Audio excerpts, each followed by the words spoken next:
हरे कृष्णा। तो सभी भक्तों का हार्दिक स्वागत है आज के प्रातःकालीन श्रीमद् भागवत के आज में।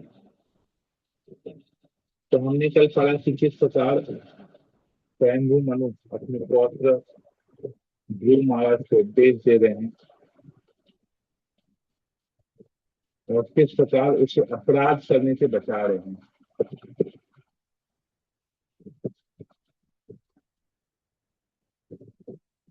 तो कई बार ऐसा होता है, जैसे हम ध्रुव महाराज के केस में देखते हैं कि उन्होंने खुद ये एक डिसीजन लिया कि मैं अपने भाई उत्तम के मृत्यु का बदला लूंगा। किसी एक यक्ष ने उसे मारा है, तो मैं जब बदला लूंगा मैं पूरे यक्ष, जितने भी यक्ष, पूरा जो कुल है उसको समाप्त कर दूंगा, सबको मार दूंगा।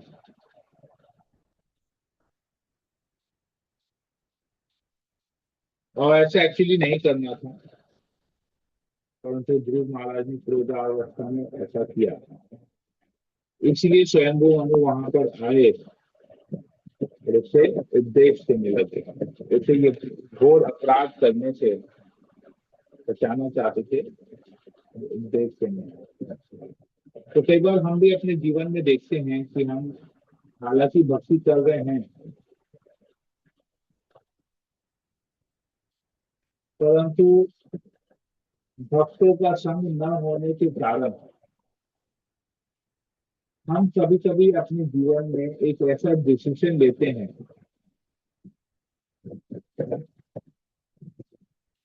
जो दूसरे भक्तों को ठेस पहुंचाने वाला है।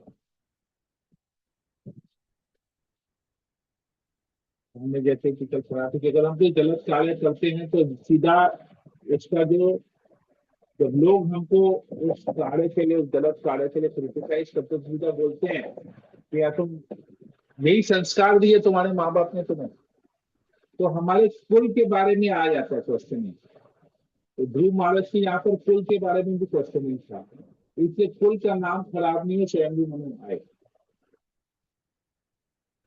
भक्ति जीवन में कभी हम कुछ ऐसा कार्य करते हैं तो सबसे पहले अरे ये गुरु का शिष्य है, ऐसे गुरु का शिष्य होकर ऐसा कार्य कर रहा है, तो हमारा तुरंत रिलेशन जो है ना गुरु से स्थापित हो जाता है। तो हमारे गलत कार्य में ना गुरु का भी नाम आ जाता है। एक्चुअली भूल जाते हैं कि गुरु हमको ये गलत शिक्षा नहीं दे रहे हैं, गुरु तो हमको सही मार्गदर्शन दे रहे हैं। हम गुरु से मार्गदर्शन नहीं ले रहे, हम गुरु से अपने आप को, कुछ ऐसी परिस्थिति होती है जहां पर हम डिसीजन नहीं ले पाते या हमको जहां गाइडेंस लेना पड़ता है हम गाइडेंस नहीं लेते और अपने आप ही किसी एक कंक्लूजन पे, एक नतीजे पे आके पहुंचते हैं और अपने हिसाब से उस कार्य को करते हैं, गुरु से पूछते नहीं। तो जब भी हम देखेंगे ना, अगर हम कभी ऐसा देखते हैं कि हम कोई बड़े डिसीजन में, कोई भक्त कुछ ऐसा डिसीजन लेता है जो भी बहुत सारे लोगों को नुकसान पहुंचाता है, दूसरे भक्तों को नुकसान पहुंचाता है, तो समझ लेना चाहिए कि उसने ना अपने गुरु से गाइडेंस नहीं लिया है। वो, क्योंकि गुरु अपने शिष्य को कभी भी दूसरे भक्तों को ठेस पहुंचाने का शिक्षा नहीं देंगे, ये याद रखिएगा। इस्कॉन का ये बहुत बड़ा एक नियम है और इसको प्रैक्टिकली आप देखेंगे। कभी भी कोई भी गुरु, आप कभी किसी गुरु के पास जाइए और बोलिए कि, अपने गुरु के पास जाइए और बोलिए कि गुरु महाराज ये जो भक्त है ना ये हमको बहुत प्रॉब्लम पहुंचा रहा है, तो गुरु महाराज कभी भी नहीं बोलेंगे कि इस भक्त को ना तुम मंदिर से निकाल दो, या इस भक्त का तुम झगड़ा करो, या इस भक्त के साथ तुम तोड़ दो, ऐसा करो वैसा, कभी नहीं। गुरु महाराज हमेशा सोल्यूशन बताएंगे, प्रॉब्लम की जड़ तक पहुंचेगी, प्रॉब्लम क्यों हो रहा है, तो उस भक्त को नहीं हटा के प्रॉब्लम को हटाना है। तो गुरु महाराज, लेकिन जो लोग प्रॉब्लम को नहीं हटा के भक्त को हटाते, सोचते कि भक्त को हटा देंगे और प्रॉब्लम ठीक हो जाएगा, तो ये बहुत बड़ा दोष है उनमें। भक्त को हटाने से प्रॉब्लम नहीं हटेगा। क्योंकि ये तो भौतिक जगत है, यहाँ पर तो प्रॉब्लम ही प्रॉब्लम है। पद पद विपदम, हर पग पे एक विपद है। तो सोल्यूशन भक्तों के साथ एडजस्टमेंट करके निकलता है, ना कि भक्तों को हटाने से। जैसे एक कोई था व्यक्ति, वो बोलता वो बोलता था कि मैं ना गरीबी हटाना चाहता हूँ। तो गरीबी हटाने के लिए गरीबों को ही हटा दो, गरीबों को मार दोगे तो गरीबी हट जाएगी। ये तो कोई सोल्यूशन नहीं है कि हमको, अगर हमको गरीबी हटाना तो हम गरीबों को ही खत्म कर दो तो गरीबी हट जाएगी, नहीं। गरीबों को ऐसा रोजगार दो कि वो लोग धन कमा के वो लोग गरीबी हटा देंगे खुद ही, वो गरीब नहीं रहेंगे फिर। और अगर उनको रेगुलर इनकम मिलेगा, तो रेगुलर इनकम जिसको मिलेगा वो गरीब नहीं होगा। जिसके पास इनकम नहीं है वो गरीब है, किसी प्रकार का उसको कोई पैसे का इनकम नहीं है, वो गरीब है। तो प्रॉब्लम्स को जड़ तक पहुंच के प्रॉब्लम को हटाना है, ना कि लोगों को अपने जीवन से निकालना है। तो यही स्वयंभू मनु अभी आ रहे हैं गाइडेंस देने के लिए कि यक्षों को मार के तुम्हारा सोल्यूशन नहीं है, तुम्हारा भाई वापस आने वाला नहीं है। एक ही व्यक्ति ने तुम्हारे भाई का वध किया था, तो उसको खत्म करो, चैप्टर क्लोज करो। यही है, ये उपदेश हमको। तो जिस वजह से हमको अगर अपने जीवन में कोई भक्त से कोई परेशानी है या किसी व्यक्ति से कोई परेशानी है, तो बैठ के सुलझा लो मामला को, ना कि उस व्यक्ति को अपने जीवन से हटा दो। ये बहुत बड़ा, आप देखेंगे, शिक्षा हमको यहाँ मिल रही है। तो जो भी आज हम लोग इसमें और आगे पढ़ेंगे कि और क्या शिक्षा देते हैं और क्या शिक्षा हमारे लिए यहाँ पर इस भागवतम में, इस अध्याय में आता है। मंगलाचरण कर लेते हैं। ओम अज्ञानतिमिरान्धस्य ज्ञानाञ्जनशलाकया चक्षुरुन्मिलितं तस्मै गुरवे नमः। नमः ओम विष्णुपादाय कृष्णप्रेष्ठाय भूतले श्रीमते जयपताका स्वामी नामिने। नमो आचार्य पादाय निताय कृपा प्रदायने गौर कथा धामदय नगर नमः ओम विष्णुपादाय कृष्णप्रेष्ठाय भूतले श्रीमते भक्तिवेदांत स्वामी नामिने। नमस्ते सरस्वती देवे गौरवाणी प्रचारिणे विशेष शून्यवादी पाश्चात्य देशकारिणे। हे कृष्णा करुणा सिंधु दीनबंधु जगतपते गोपेश गोपिका कांत राधाकांत नमस्ते। तप्त कांचन गौरांगी राधे वृंदावनेश्वरी वृषभानुसुते देवी प्रणमामि। वाञ्छा कल्पतरुभ्यश्च कृपा सिन्धुभ्यैव च पतितानां पावनेभ्यो वैष्णवेभ्यो नमो नमः। जय श्री कृष्ण चैतन्य प्रभु नित्यानंद श्री अद्वैत गदाधर शिवसदि गौर भक्तवृंद। हरे कृष्णा कृष्ण कृष्ण हरे हरे, हरे राम राम राम हरे हरे। मंगलाचरण जय। ओम नमो भगवते वासुदेवाय। ओम नमो भगवते वासुदेवाय। ओम नमो भगवते वासुदेवाय। श्रीमद्भागवतम चतुर्थ स्कंद अध्याय 11। अध्याय का नाम है युद्ध बंद करने के लिए ध्रुव को स्वयंभू मनु की सलाह। श्लोक नंबर 12, पेज नंबर 432, 434। तो हम लोग संस्कृत के श्लोकों को नहीं पढ़ते, हम लोग जो प्रभुपाद के दिए गए अनुवाद और तात्पर्य को पढ़ेंगे। श्लोक नंबर 12। आपके वहां से किसी किसी का आवाज आ रहा है तो आप लोग अपने आप को म्यूट कर लेंगे, बैकग्राउंड का आवाज आ रहा है तो सही रहेगा, डिस्टर्ब नहीं होगा। भगवान के शुद्ध भक्त होने के कारण भगवान सदैव तुम्हारे बारे में सोचते रहते हैं। स्वयंभू बता रहे हैं ध्रुव महाराज को। इसके पहले श्लोक में पढ़ा कि तुमको तो वैकुंठ कंफर्म है।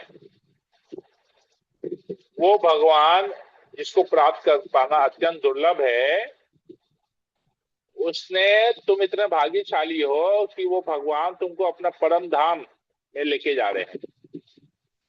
कभी कहते हैं कि भगवान के शुद्ध भक्त होने के कारण भगवान सदैव तुम्हारे बारे में सोचते रहते हैं, और तुम भी उनके सभी परम विश्वस्त भक्तों द्वारा मान्य हो। तुम्हारा जीवन आदर्श आचरण के निमित्त है। अतः मुझे आश्चर्य हो रहा है कि तुमने ऐसा निंदनीय कार्य कैसे किया। तो जिसके बारे में भगवान हमेशा सोच रहे हैं, तो वो व्यक्ति कैसे कोई गलत कार्य कर सकता है।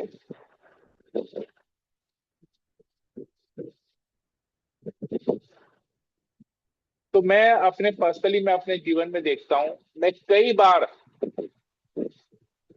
बहुत बार इन इतने जो 15 वर्षों से मैं इस फॉर्म के साथ जुड़ा हूं, इन 15 वर्षों में मैंने ना पता नहीं कितनी बार सुना होगा कि हमारे गुरु महाराज परम पूजनीय जयप्रकाश स्वामी हमेशा ना अपने भक्तों के बारे में, वो हम गुरु महाराज कहते हैं, गुरु महाराज के जो सर्वेंट्स है वो कहते हैं, गुरु महाराज के जो बहुत क्लोज शिष्य हैं,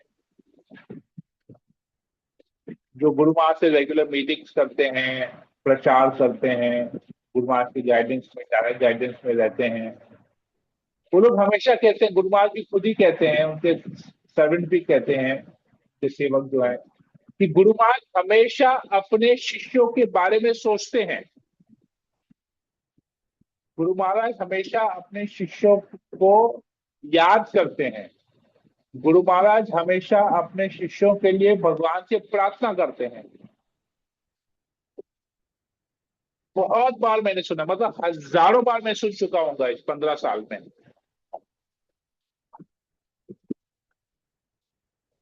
तो अगर हम कोई भी कार्य करते, अगर हम खाली ये सोचें कि गुरु महाराज मेरे बारे में सोच रहे हैं, गुरु महाराज की कृपा से मैं ऐसा कर पा रहा हूँ, गुरु महाराज की कृपा से मैं ऐसा कर पा रहा हूँ, ये प्रचार हो रहा है गुरु महाराज की कृपा से प्रचार हो रहा है, मैं ग्रंथ डिस्ट्रीब्यूशन कर रहा हूँ गुरु महाराज की कृपा से कर रहा हूँ। क्योंकि गुरु महाराज हमेशा ये बोलते हैं कि मैं जो भी कर रहा हूँ प्रभुपाद की कृपा से कर रहा हूँ, अपने गुरु की कृपा से कर रहा हूँ। प्रभुपाद की कृपा है बोल के प्रभुपाद चाहेंगे तो ये डिस्ट्रीब्यूशन हो रहा है, प्रभुपाद की इच्छा है इसलिए ये डिस्ट्रीब्यूशन हो रहा है, बुक डिस्ट्रीब्यूशन हो रहा है, प्रभुपाद की इच्छा है इसलिए मैं दीक्षा दे रहा हूँ, प्रभुपाद की इच्छा है इसलिए मैं प्रचार कर रहा हूँ, प्रभुपाद की इच्छा है इसलिए मैं ट्रैवल कर रहा हूँ।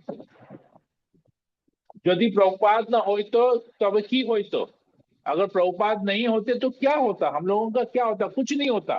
हम लोग नरक में पड़े हुए इंद्र तृप्ति में थे, इंद्र तृप्ति में ही पड़े रहते। अगर प्रभुपाद नहीं होते तो गुरु महाराज नहीं होते, गुरु महाराज नहीं होते तो हम लोग कहाँ होते, हम लोग कुछ नहीं करते, कुछ नहीं कर पाते, अभी भी वही कर रहे होते, या अभी सुबह 7 बजे भागवतम नहीं पढ़ के सोए हुए रहते, रात को 12 बजे 1 बजे 2 बजे तक बातचीत करते घूमते फिरते सो जाते, 7 बजे भी सोए रहते, गधों की तरह, कुत्तों की तरह, जैसे कुत्ते सोते रहे, सुबह कुत्ते देखेंगे आप रात को जागते सुबह सोते हैं, आप घर से निकलेंगे सुबह 6 बजे 6:30 बजे, देखिए कुत्ते सोए हुए रहेंगे रास्ते में, गधे सोए हुए रहेंगे, तो जानवर सोए हुए रहते हैं। तो क्या होता हम लोगों का, प्रभुपाद के आप लेक्चर में सुनेंगे, प्रभुपाद के ग्रंथों में पढ़ेंगे, हम इतनी बार पढ़ते हैं, अलग अलग जगह प्रभुपाद बोलते हैं कि मेरे गुरु हमेशा मेरे साथ हैं, मेरे गुरु की इच्छा थी बोल के मैं पाश्चात्य देश में आया, मेरे गुरु, ये इतने भी लोगों को मैंने भक्त बनाया है, इतने लोगों को मैं कृष्ण भावना में बनाया, मेरे गुरु की कृपा है, ये गुरु के आदेश का पालन मैं कर रहा हूं बोल के ये लोग भक्त बन रहे हैं, मेरा उसमें कोई क्रेडिट नहीं है, ये मेरे गुरु की इच्छा है बोल के ऐसा हो रहा है। तो प्रभुपाद अपने पूरे प्रचार का क्रेडिट अपने गुरु महाराज श्रील भक्ति सिद्धांत सरस्वती ठाकुर को दिया।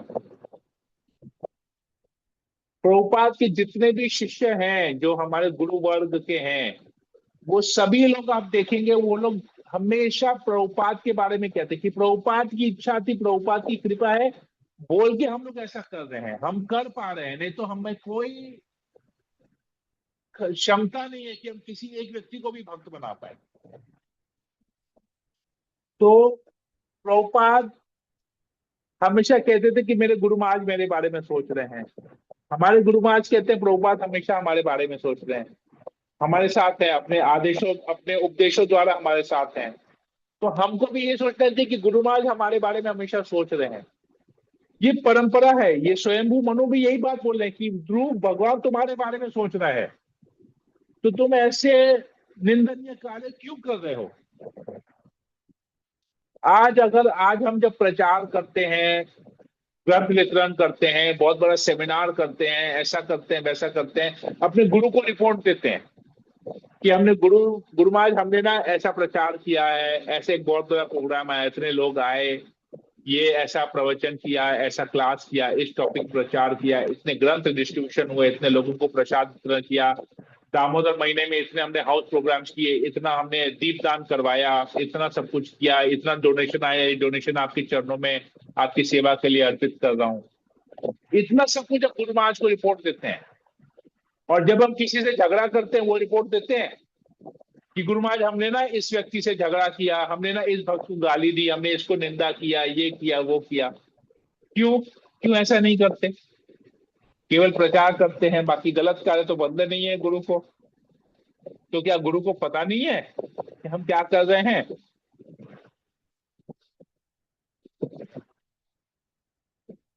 तो बड़ा आश्चर्य, स्वयंभू मनु कह रहे हैं मुझे बड़ा आश्चर्य हो रहा है कि तुमने ऐसा निंदनीय कार्य कैसे किया।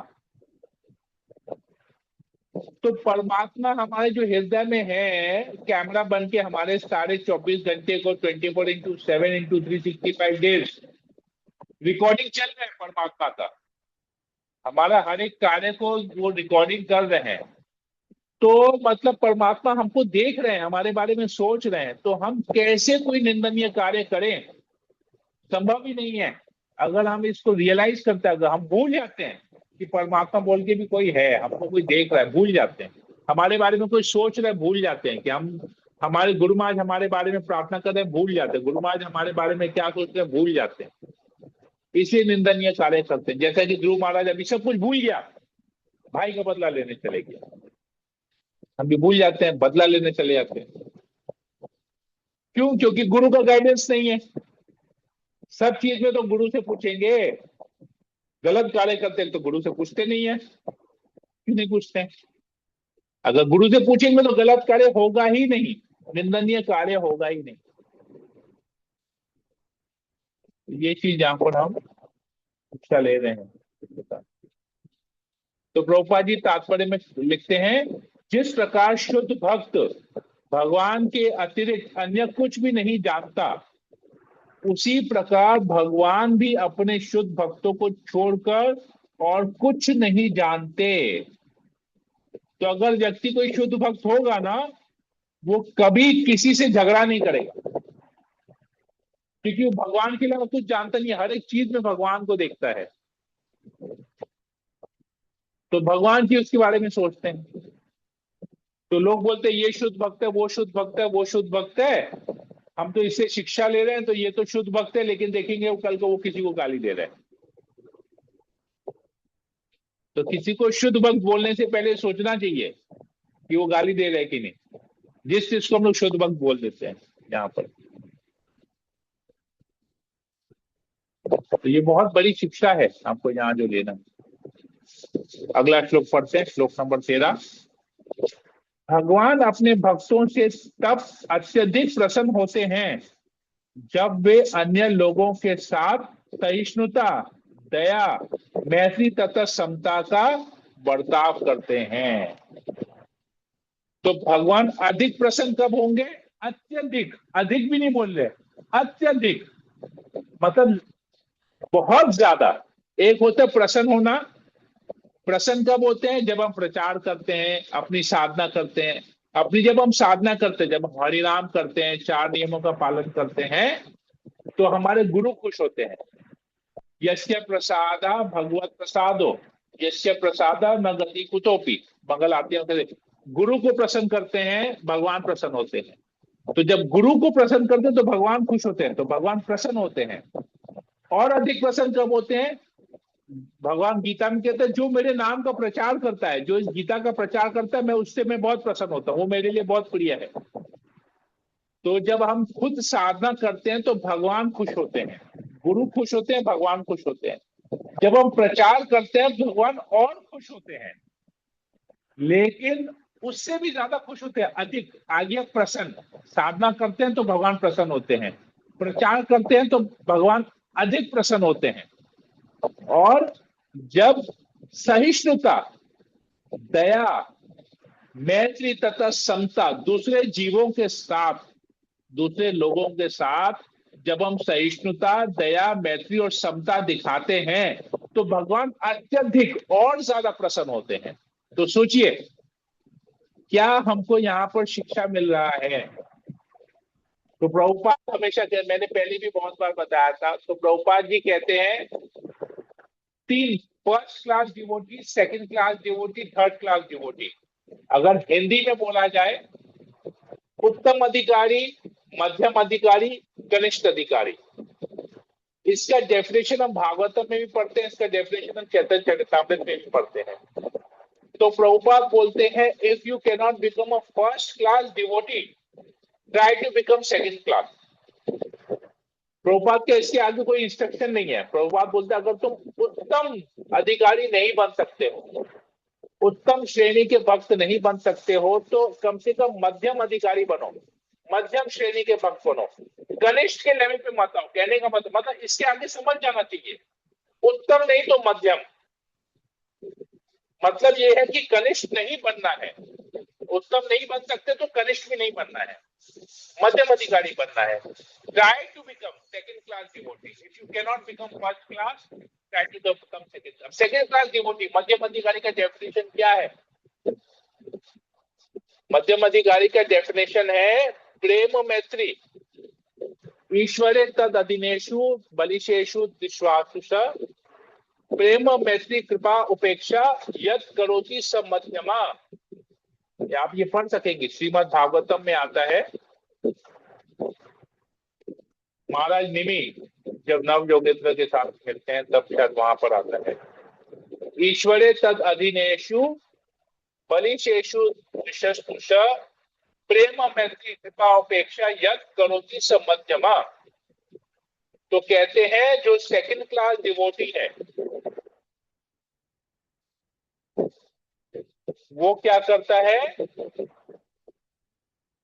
ईश्वरी तद अग्निशु, जो भक्त भगवान के शरणागत हैं, सेकंड क्लास डिवोटी, मध्यम अधिकारी, वो क्या करते हैं? बलिशेषु, जो नीचे के स्तर के लोग हैं, जो कि अज्ञान में है, बलिशेषु, और द्विशास्तु, जो भगवान से और भगवान के भक्तों से जो घृणा करते हैं, ईर्ष्या करते हैं, वो क्या करते हैं? उनसे अपना प्रेम सबको देते हैं, प्रेम देते हैं, प्रेम मैत्री। जो अपने सेम लेवल के लोग हैं उनको, उनके साथ मैत्री करते हैं। जो अपने से सीनियर हैं उनको प्रेम करते हैं, और जो अपने से जूनियर, मतलब जो ऐसे लोग हैं जो नीचे के स्तर के लोग हैं, भक्ति में नीचे के स्तर है या भक्ति नहीं कर रहे हैं, उनके ऊपर कृपा करते हैं। और जो ईश्वर से, जो भगवान से और भगवान के भक्तों से ईर्ष्या करते हैं, उनके बारे में ज्यादा सोचते नहीं है, उनको छोड़ देते हैं, उनसे दूर रहते हैं। भाई हमको इससे इन्वॉल्व नहीं होना है, ये तो भक्तों की निंदा कर रहा है, और जब तक देखो भक्तों की निंदा कर रहा है, जब तक देखो भगवान को गाली दे रहा है, तो डिसरिगार्ड, उनसे मतलब उनको इग्नोर कर देते हैं, छोड़ देते हैं। तो नीचे के लोगों से कृपा करना, सेम लेवल के लोगों से मित्रता करना, और अपने से ऊपर के भक्तों से प्रेम करना, और जो ईर्ष्या करते हैं उसको छोड़ देना, उनको ज्यादा माथा नहीं लगाना। ऐसा करो। हम लोग क्या करते हैं? जो भगवान से ईर्ष्या करते हैं, भक्तों से ईर्ष्या करते हैं, हम भी उनसे ईर्ष्या करते हैं। तो बेकार आदमी है, फालतू आदमी है, ऐसा है, वैसा है, ये है, वो है, उसको बोल के बेकार है, ये है, वो, हम भी उसकी निंदा करना चालू कर देते हैं। अरे वो तो हमारी निंदा कर रहे हैं, हम उसकी निंदा कर रहे हैं, तो हम में और उसमें फर्क क्या रहा? वो तो भक्त नहीं है इसलिए निंदा कर रहे हैं, हम तो भक्त हैं, साधक है, तो हम क्यों निंदा करने जाए? तो दोनों में तो कहाँ सिमिलैरिटी रहा? सिमिलैरिटी रहा ना, अलग कहाँ हुए हम उससे? तो इतना जब किए, इतना ज्ञान लिए, तो और जाके हम भी उसकी निंदा, उसके उसके जैसे नेचर हम अपना लिए, तो क्या फर्क हुआ उसमें और हमें? तो यही चीज यहाँ पर बैठ है, सहिष्णुता मतलब टॉलरेंट, टॉलरेंट करना है उनको, टॉलरेट, जो ईर्ष्या कर रहे हैं उसको टॉलरेट करना है, ठीक है, ईर्ष्या कर रहे हैं ना भाई, करो, सहिष्णुता दिखाना है। दया, हमने पढ़ा, कृपा कर रहे हैं, अपने से नीचे के जो लोग हैं उसके ऊपर कृपा, दया कर रहे हैं। मैत्री, मैत्री कर रहे हैं, मित्रता कर रहे हैं। समता का बर्ताव, हमेशा अपने जो ऊपर के लोगों के साथ, हाँ, वो मुझे कुछ भी बोल सकते हैं, मेरे ऊपर के जो भक्त है वो मुझे डांट भी सकते हैं, मुझे प्रेम भी कर सकते हैं। समता, समता बनाए रखना है। डांट भी रहे तो खराब नहीं लगना है, उनकी डांट को कृपा के रूप में लेना है। वो लोग अगर हमारी प्रशंसा कर रहे हैं तो उसको भी अपने लिए इंस्पिरेशन लेना है, कृपा समझ के लेना है, डांट को भी कृपा समझ के लेना है, उनकी प्रशंसा को भी कृपा समझना है। दोनों को, दोनों में हमको समता, ये मुझे कृपा कर रहे हैं, ये समता को रखना है। ये चीज हम यहाँ पर सीख रहे हैं। तो दो महत्वपूर्ण श्लोक, दो महत्वपूर्ण शिक्षा हमारे लिए आती है यहाँ पर। हमारा आचरण कैसा होना चाहिए, ये यहाँ पर हम सीख रहे हैं। तो प्रभुपाद जी तात्पर्य में लिखते हैं, भक्ति की सिद्धि की द्वितीय अवस्था में, देखिए द्वितीय अवस्था मध्यम अधिकारी, द्वितीय अवस्था में विद्वान भक्त का कर्तव्य है कि वह इस श्लोक के अनुसार कार्य करे। भक्ति में जीवन की तीन अवस्थाएं होती है। सबसे निचली अवस्था में भक्त का एकमात्र लगाव मंदिर के देव से होता है। तो प्रभुपाद जी यहाँ पर तीनों कैटेगरी के लोग, लो क्लास डिवोटी, कनिष्ठ, मध्यम, उत्तम, तीनों के बारे में बताया। तो कनिष्ठ अधिकारी क्या करता है, केवल मंदिर के विग्रह से उसका अत्यंत भक्ति भाव से विधि पूर्वक भगवान की पूजा करता है। तो वो खाली भगवान और भगवान के बारे में सोचता है, भाई मैं मंदिर में भगवान के विग्रह सेवा करूंगा, बाकी दूसरे लोग सब जाए भाड़ में, भक्त लोग जाए भाड़ में, आपको उसके बारे में कुछ सोचना नहीं है। भाई मैं तो अपने आप को इतना ऊंचा समझते हैं कि मैं तो भगवान की विग्रह की सेवा कर रहा हूँ, बात खत्म हो गया, मेरे लिए वही सर्वश्रेष्ठ और किसी का भी सोचना नहीं है। द्वितीय अवस्था में भक्त को भगवान से, अपने भक्त मित्रों से, निर्दोष व्यक्तियों के तथा ईर्ष्यालु पुरुषों से अपने संबंधों का बोध हो जाता है। कभी कभी ईर्ष्यालु व्यक्ति भक्तों के साथ दुर्व्यवहार करते हैं। यहाँ यह सलाह दी गई है कि सिद्ध भक्त सहिष्णु हो और अज्ञानियों अथवा निर्दोष व्यक्तियों पर वह पूर्ण दया भाव प्रदर्शित करे। उपदेशक भक्त को निर्दोष व्यक्तियों पर दया दिखानी पड़ती है, क्योंकि उन्हें वह भक्ति तक ऊंचे उठा सकता है। प्रत्येक व्यक्ति स्वाभाविक स्थिति में ईश्वर का चिरंतन दास है। अतः भक्त का कार्य है कि प्रत्येक व्यक्ति में कृष्ण चेतना जागृत करे, यह उसकी कृपा है। जहां तक समान भक्तों के साथ एक भक्त के व्यवहार का प्रश्न है, उसे उनके साथ मित्रता रखनी चाहिए। उसे प्रत्येक जीवात्मा को सामान्यतः परमेश्वर का अंश रूप देखना चाहिए। विभिन्न जीवात्माओं विभिन्न देवेशभूषा में प्रकट होती हैं, किंतु भगवत गीता के उपदेशानुसार विद्वान पुरुष समस्त जीवात्माओं को एक समान देखता है। भगवान को भक्तों का यह आचरण अत्यंत प्रिय है, अत्यंत प्रिय। यह आचरण भगवान को अत्यंत प्रिय है, केवल प्रिय नहीं है, अत्यंत प्रिय है। इसलिए कहा जाता है कि साधु पुरुष सदैव सहिष्णु और दयालु होता है, तो प्रत्येक जीव का मित्र होता है, वह किसी का भी शत्रु नहीं होता और वह शांत रहता है। यही भक्त के कतिपय सद्गुण हैं। देखिए प्रभुपाद कितना एफर्ट्स दे रहे हैं मध्यम अधिकारी बनने का। प्रभुपाद बोलते हैं can not become a first class devotee, become a second class devotee. मध्यम अधिकारी हमको क्या क्या करना है, अगर हमने इसमें से कुछ डेवलप नहीं किया तो ये चीज को हमको बहुत अपने जीवन में डेवलप करना जरूरी है। हरे कृष्णा। देखिए पूरा एक तात्पर्य लिखा है प्रभुपाद ने मध्यम अधिकारी, कनिष्ठ बताया, मध्यम बताया। तो कनिष्ठ खाली विग्रह की सेवा में अटैचमेंट नहीं रहता, जब तक दूसरों के साथ ऐसा नेचर स्वभाव नहीं रखेंगे, तो खाली विग्रह सेवा करेंगे तो कनिष्ठ ही रह जाएंगे, ऊपर उठ ही नहीं पाएंगे। इसलिए प्रभुपाद ने कनिष्ठ का एक सेंटेंस में बताया, मध्यम के बारे में इतना डिटेल में बताया। तो प्रभुपाद ने कंपेयर किया कि कनिष्ठ में नहीं रहना, मध्यम में उठो, ये सब क्वालिटीज अपने जीवन में, अपने व्यवहार में लाओ। हरे कृष्णा। यही पर ही रखते हैं, तो किसी को कोई प्रश्न हो पूछ सकते हैं, कोई कमेंट हो बोल सकते हैं।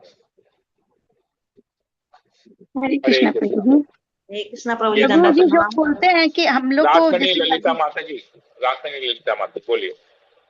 जैसे बोला गया ना, मध्यम अधिकारी का जो कर्तव्य होता है, जो हमसे नीचे है, माने भक्ति थोड़ा नहीं करते हैं, पर हम लोग के कैटेगरी में नहीं करते, तो उस पर कृपा करना चाहिए। तो किस प्रकार कृपा करना चाहिए हमें? किस प्रकार? अपने आचरण से उनके साथ ईर्ष्या नहीं करें, उनके साथ ईर्ष्या नहीं करें, उनको प्रसाद खिलाएं, टॉलरेंट, वो जो भी करे हमको उसको सहना चाहिए। अगर उसको सहेंगे तो हमारा हो गया। ये अगर हम उसे ईर्ष्या करेंगे तो उसमें और हमें फर्क कहाँ रहा? नहीं, वो हमसे नहीं ईर्ष्या कर रहे करते। हैं, हमको बातें सुना रहे हैं, तो हम भी उनको बातें सुनाएंगे, तब तो हो गया। वो 2 तो हम 4 वो 8 फिर हम 16। नहीं, ईर्ष्या का बात नहीं प्रभु, जैसे कृपा करते करते भी अच्छा व्यवहार करते हैं, सब प्रसाद भी खिलाते, उसके बाद भी भक्ति में नहीं आते, उसका मतलब क्या भाव? तो भक्ति में आएंगे, ये गारंटी नहीं है कि वो भक्ति में आएंगे। सार्वभौम प्रभु अपने लेक्चर में बता रहे थे, हम लोग को सिंधी लोग के लिए एक लेक्चर दिए थे, 2012 की बात कर रहा हूँ। सार्वभौम प्रभु बोले हम लोगों को कि एट एन एवरेज अगर आप भक्ति अच्छी तरह से करते हैं तो एट एन एवरेज आपके माँ बाप को ये समझने में कि जो कर रहे वो सही कर रहे हैं, उसके लिए 20 साल लगेगा। 20 years it will take for your parents to realize what you are doing is right. मतलब मैं अगर 20 साल भक्ति करता हूं, तब मेरे माँ बाप को ये खाली ज्ञान होगा कि मेरा लड़का जो कर रहा है वो सही कर रहा है। वो भक्त बनेंगे कि नहीं उसका गारंटी नहीं है, खाली सही करने में 20 साल लगेगा। तो मैं तो उसी साल सोच लिया 2012 2032 तक मुझे टॉलरेट करना है कि मेरे पेरेंट्स या मेरे परिवार वाले ये रियलाइज करें कि मैं जो कर रहा हूँ सही कर रहा हूँ। मैंने तो टारगेट बना लिया 2032। जब वो रियलाइज करें कि मैं जो कर रहा हूँ सही कर रहा हूँ, मैं उस दिन वानप्रस्थ ग्रहण कर लूंगा, खत्म। तो क्या प्रॉब्लम नहीं होगा फिर घर में। तो मैं टारगेट बना के रखा हूँ कि 2032, ठीक है ना। तो भक्त तो गुरु की कृपा से बनेगी, हम लोग नहीं बना सकेंगे भक्त, गुरु की कृपा से बना सकेंगे। गुरु की कृपा वैसी होगी तो भक्त बना सकेंगे, ठीक है, राइट। ओके, और किसी को कुछ पूछना था? हरे कृष्णा प्रभु, दंडवत प्रणाम प्रभु जी। इसलिए मतलब आप, हाँ, आज की जैसे शिक्षा से बहुत शिक्षा मिल रही है। जैसे हम लोग जो गलती करते हैं वो रियलाइज होता है, जैसे कि हाँ गलती। जैसे मैंने भी परसों एकादशी वाला दिन जब मैं जप कर रही थी, तो आप जप करते करते मैं बीच में बोल पड़ी, तो ये मेरा सबसे बड़ा गलती था। आपसे पूछ के मुझे एंट्री करना चाहिए था, तो ये मुझे बहुत रियलाइज हुआ। और वो नहीं, मन में ऐसा है, मैं भारी इन सब के बारे में नहीं सोचता मैं ये सब के बारे में नहीं सोचता। तो मैं आप सोच लोग ये रही कभी भी मेरे मत से सोचिए गलती कि हुई। मुझे आप लोगों का कुछ ऐसा हो, गलती हो जाए तो मुझे ऐसा खराब लगेगा, मैं वैसा कभी नहीं सोचता। क्योंकि मैं हम सोच लोग तो रही सब कि मैंने मनुष्य है, गलती भौतिक किया था जगत के इसलिए। जीव है, त्रुटियां करना हम लोग के स्वभाव में, तो प्रॉब्लम नहीं है। मैं कभी नहीं सोचता इसके बारे में कि मैं भी कितनी गलती करता हूँ, तो इतना सोचते रहूंगा तब तो हो गया। जो भी आपने सोचा, आपने इसको रियलाइज किया, आपके लिए बहुत अच्छा बात है, बहुत बड़ा गुण है कि लोग अपनी गलती को रियलाइज करते हैं और अपनी गलती को सामने बताते हैं कि मैं ये गलत किया हूँ और क्षमा मांगते हैं। ये बहुत बड़ा गुण है, तो आप पे ये बहुत बड़ा गुण है, राइट। उस दिन से मेरे मन में भारीपन लग रहा था प्रभु कि मैं गलती करी हूँ, लेकिन ये कैसे सुधार। तो मैं आज बोल दिया आपसे, तो मेरे मन में हल्का हो गया कि हाँ मैंने। कोई दिक्कत नहीं, एकदम मन हल्का है, आप मन हल्का ही रखिए, कोई दिक्कत नहीं है, राइट। बस ही कर पाएंगे, ठीक है। हरे कृष्णा। और किसी को कुछ पूछना है? हरे कृष्णा प्रभु जी, धन्यवाद प्रणाम। बोलिए। हम तो जब भागवतम पढ़ते हैं तो देखा जाए तो हर एक श्लोक में कहीं भी उनकी कोई भी चैप्टर ले ले, तो जैसे भी किसी भी माध्यम से, जैसे कोई भी कैरेक्टर के माध्यम से हम लोगों को प्रभुपाद जी जो उसमें क्या गलत हो रहा है और क्या सही हो रहा है वो हमें ना वो रियलाइज करवा देते हैं बहुत जल्दी से, और हम उसको दिल में ले लेते हैं कि हाँ ये चीज जो बताई गई है वो हमारे जीवन में भी हो रही है और हम इस पे मतलब कि गलत जा रहे हैं। तो वो चीज ना मतलब कि जैसे ना, चाहे भगवान की कृपा कर लीजिए या फिर गुरु महाराज की कृपा कर लीजिए, कि वो हम लोग को ना उस रास्ते से जाने से रोक लेते हैं तुरंत, कि नहीं आप ये गलत जा रहे हैं तो इसको सही करिए। तो शास्त्र देखिए कितना अच्छा एक माध्यम है कि गुरु से संपर्क करने का, कि हम तुरंत अपनी लाइफ में रियलाइज कर लेते हैं।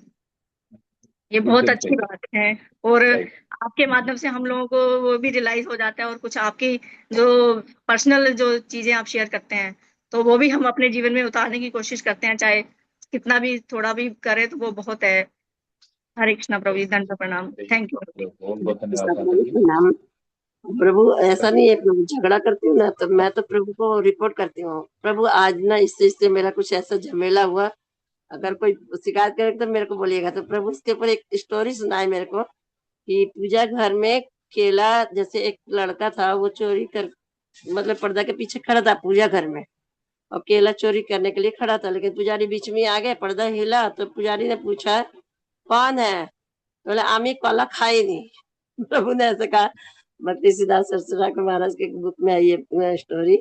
तो उन्होंने ये सुनाया कि ये पहले से ही मतलब आप एडवांस में आप बता रहे कि आप मेरे पास कोई अगर शिकायत आ जाए तो मैं आपको मतलब एडवांस में मैंने बता दिया है। ये कभी ऐसा स्टोरी है, वो बहुत अच्छा है। शायद मैं बता नहीं पाई, लेकिन थोड़ा टाइम भी लगेगा इसलिए भी नहीं बता रही हूँ। हरे कृष्णा। ठीक है फिर हम सेशन को यही एंड करते हैं। हरे कृष्णा कृष्ण कृष्ण हरे हरे, हरे राम राम राम हरे हरे। वांछा कल्पतरुभ्यश्च कृपा सिन्धुभ्यैव च पतितानां पावनेभ्यो वैष्णवेभ्यो नमो नमः। समेत भक्तवृंद की जय, जगत गुरु श्रील प्रभुपाद की जय, ग्रंथ श्रीमद् भागवतम की जय। हरे कृष्णा। हरे कृष्ण प्रभु जी, धन्यवाद। कृष्णा प्रभु जी, धन्यवाद।